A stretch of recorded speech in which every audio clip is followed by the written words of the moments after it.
In the last lesson, we studied about multiple catch blocks and how the multiple catch block control works. In this lesson, I am going to teach you why do we need multiple catch blocks.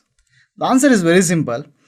When I want to handle the different exceptions differently, that's when I make use of multiple catch block. So, for example, assume there is an exception here. Suppose if the user enters 0 for the second number, and obviously there is an exception, and if the exception comes, this catch block will execute. So here I can print more appropriate message, or I can handle it differently. Whereas if the exception, let's say user enters a number here, and here I will ask the user to enter the index value, and he might enter like something which is goes beyond whatever the size of the array here. In that case, we know that one the control will come to this catch block, and here we can print appropriate message. Now for a moment, let's assume like this. Let's say I will not have all this. Instead of that, what I will do, I will have one standard catch block, catch exception, let's say E, and let's print E dot print stack trace. Let's compile this and execute. Java C y more catch, Java y more catch. So we're getting an exception here, that is index value 6, and we are getting the exception at the line number 17. So what is happening here? For this we are getting the output as 1. Now it executed this statement, there is no exception here. It executed this statement, there is an exception here. So our catch block is working. But isn't it array index out of bounds exception is what we are getting here? Then how is that this guy is able to catch? The answer is simple. As you remember, in the exception hierarchy, we seen that exception is the what? Topmost class for all the exceptions here. So the object of any of these classes, including array index out of bounds exception, an instance of array index out of bounds exception is also an instance of type index out of bounds exception. The instance of index out of bounds exception is also an instance of type runtime exception.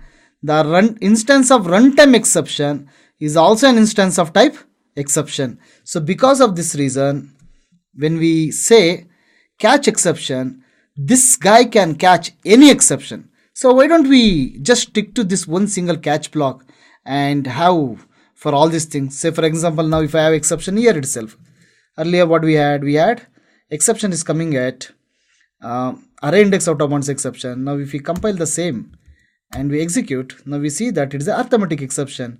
And even for arithmetic exception, see look at this stack trace, is a line number 7 the first exception where it is occurred. So if you go here, this is the line number 7, but which in turn was called at line number 16. So in the 16 we are calling the line number 16, as you can see, we are calling the method div. The control is going there. That's why it's called as stack trace.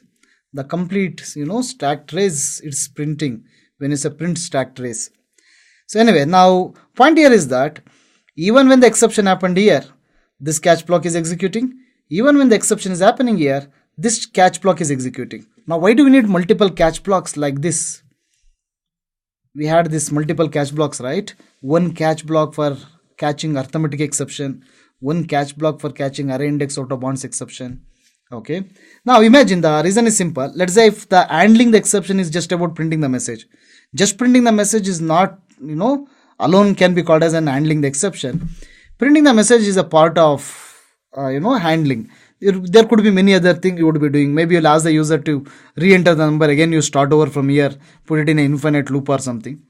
So anyway, suppose if you are printing the message, let's take an example. Your parents will go to ATM.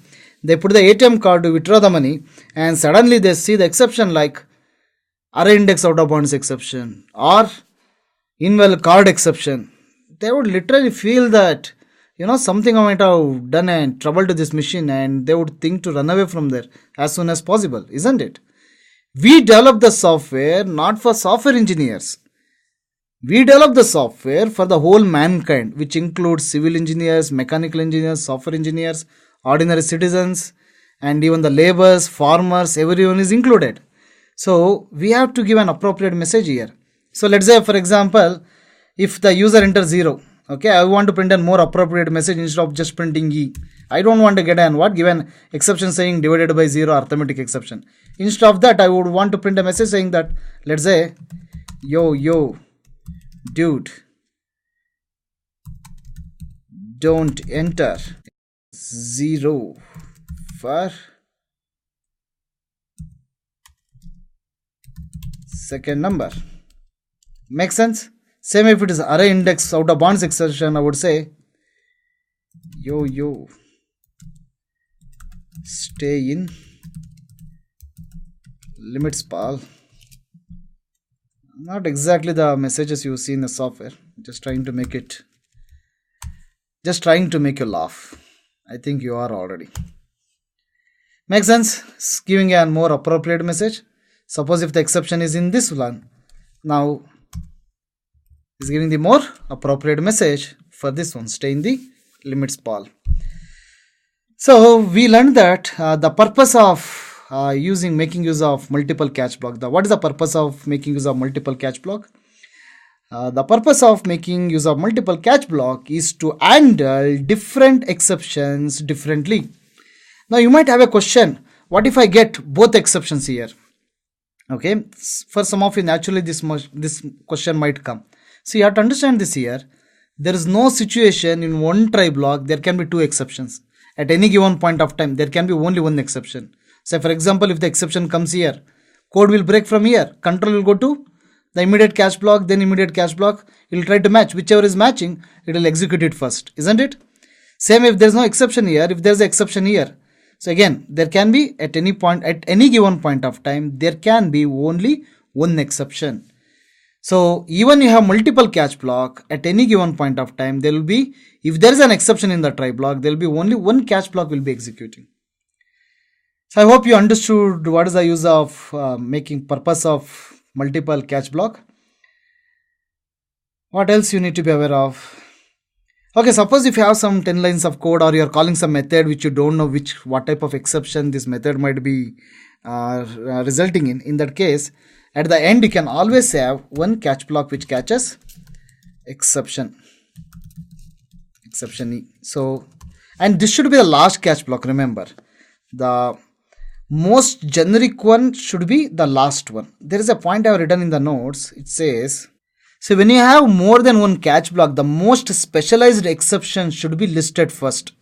If you specify the generic exception in first catch block itself, then the remaining catch block will never execute at all. What do you mean by that?